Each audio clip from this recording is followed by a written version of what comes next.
কে জিতবে আমরা জানি না, তবে যেই জিতবে তাকে কি আসলে ভারতের কনসার্ন নিয়ে ক্ষমতায় আসতে হবে নাকি?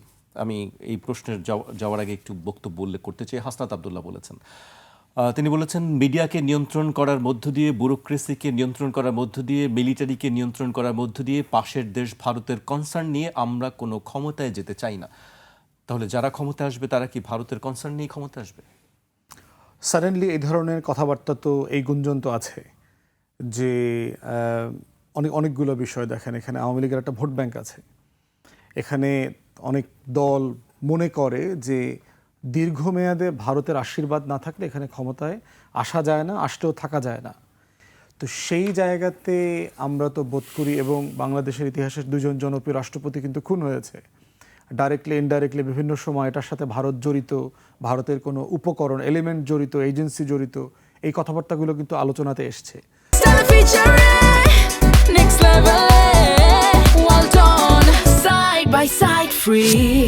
অতএব সেই জায়গাতে এই তর্কগুলো তো কোনোভাবে ফেলে দেয়া যায় না। গত 16-17 বছরে 111 থেকে শুরু করে দেখেন, 111-এর পুরো প্রসেসের সাথে ভারত জড়িত।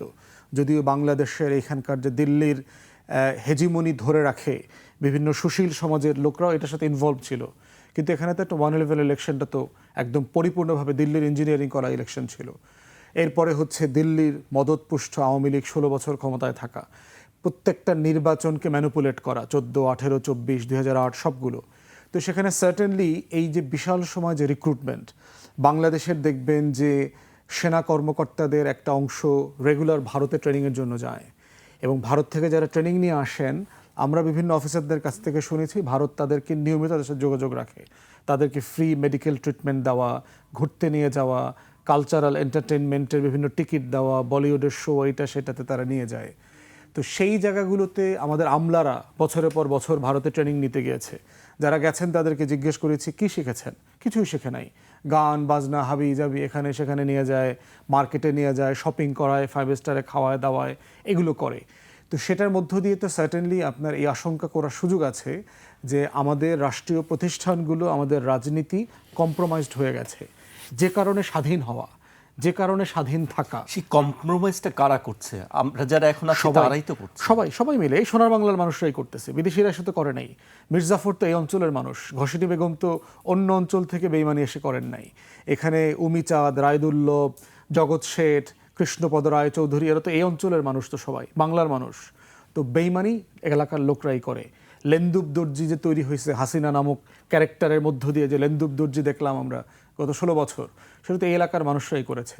অতএব এইটা আমাদের পুরো রাষ্ট্রযন্ত্রের পরতে পরতে ছেয়ে আছে, এবং এইটাকে অবশ্যই লিডারশিপ হচ্ছে পলিটিক্যাল লিডারশিপ। রাজনৈতিক দলগুলো যখন কম্প্রোমাইজড হয়ে যায় ক্ষমতায় যাবার জন্য, ক্ষমতায় থাকবার জন্য, তারপরে টাকা পয়সা লেনদেনের জন্য, সব কিছু মিলায় তারা বোধ করে যে ভারতের একটা ব্লেসিংস আমার দরকার, এবং এইটাই তো হেজিমনিকে মেনে নেওয়া। এবং এটার মধ্য দিয়ে যেটা হয় যে জনগণকে আমি সবচেয়ে কম গুরুত্বপূর্ণ মনে করি, আমি আমলাদেরকে বেশি গুরুত্বপূর্ণ মনে করি, আমি ভারতকে বেশি গুরুত্বপূর্ণ মনে করি, আমি সশস্ত্র বাহিনীকে বেশি গুরুত্বপূর্ণ মনে করি, আমি গণমাধ্যমকে গুরুত্বপূর্ণ মনে করি, এবং এই জায়গাগুলোতে আমার নিয়ন্ত্রণ, দখল, এরপর দখল ধরে রাখা, কানেকশন, নেটওয়ার্ক ধরে রাখা, এগুলোর জন্য কাজ করি। দিন শেষে যেটা হয়, আমি হয়তো ক্ষমতায় যাই কিন্তু রাষ্ট্র দুর্বল হয়ে যায়, এবং বারবার এই রাষ্ট্র দুর্বল করবার যে রাজনীতি, সেই রাজনীতিটা গত 54 বছরে আমরা দেখেছি। তো এই জন্য হাসনাতের এই কথার সাথে আমি একমত যে এটা শুধু দলের বিষয় না, এটা একটা কালেকটিভ সম্মিলিত ফেইলিয়ার আমাদের গত 54 বছরের। অতএব আমরা ওই জনমুখী একটা স্বাধীন রাজনীতি করতে চাই। মালদ্বীপের মতো একটা ছোট দেশের মানুষরা যদি করতে পারে, আমরা কেন পারবো না? নেপালের মতো একটা ছোট্ট দেশের মানুষ যারা সবাই হিন্দু, তারা করতে পারলে আমরা কেন পারবো না? শ্রীলঙ্কা পারলে আমরা কেন পারবো না? এই প্রশ্ন তো আপনাদের কাছে আমাদের, হ্যাঁ এটাই বলছি, কেন আমরা সেটা না পেরে সেই পুরাতন রাস্তায় হাঁটছি কেন? চোখ যখন আপনার স্বাধীনতা সার্বভৌমত্বের থেকে স্বার্থে বেশি ঝাঁঝালো মনে হয়, যখন আমার টার্গেটটা থাকে ক্ষমতায় যাওয়া, দেশকে রক্ষা করা না, তখন আলটিমেটলি এই কম্প্রোমাইজগুলো ঘটে। আজিজ ভাই, আপনি কি সেই প্রভাব দেখতে পাচ্ছেন? ভারতের কনসার্ন নিয়ে কি ক্ষমতায় আসতে হবে? যে ক্ষমতায় আসতে আমি আরো বড় দেখতে পাই, কারণ আমি নিজে লিখেছি যুগান্তরে, ভূ রাজনীতির ফাঁদে বাংলাদেশ। এখন ভূ রাজনীতির ফাঁদে পড়ে গেছে বাংলাদেশ। যত পরাশক্তি আছে আমাদের নির্বাচনের সময়ে সব অ্যাক্টিভ হয়, কোনো না কারো চোখে পড়ে, কারো চোখে পড়ে না। যে সরকারি ক্ষমতায় আসে কোনো সরকার স্বাধীনভাবে কাজ করতে পারে না। আপনি ভারত তো বটেই, আপনি বলেন তো এই সরকার আসার পরে প্রথম দিকে 7 সিস্টার আমাদের কিছু কইলে 7 সিস্টার আছে ইত্যাদি আওয়াজ দিয়ে অনেক সমস্যা হয়েছে না, তখন কিন্তু আমাদের দেশের অনেক জনগণই বলছে পার্শ্ববর্তী দেশ তাদের সাথে সম্পর্ক রক্ষা করতে হবে, কিন্তু ইউনূস সাহেব খোঁচা দিল, দিয়ে গরম করে ফেলছিল না। তো আমার বক্তব্য হলো ইউনূস সরকার এরপর থেকে চুপ হয়ে গেছে। প্রায় 30টা চুক্তি করেছে শেখ হাসিনা, সমঝোতা সহ, সমঝোতা এবং চুক্তি, একটা চুক্তিও বাংলাদেশের অনুকূলে হয় নাই, অথচ একটা চুক্তি রিভিউ করে নাই, একটা চুক্তি নিয়ে প্রশ্ন উত্থাপন করে নাই। অর্থাৎ সরকারে বসেও আমার কাছে মনে হয় তাদের সাথে হয়তো এই সরকারের যোগসাজশ না থাকলেও তাদেরকে ভয় পায়, ভয় পেয়েই চলে।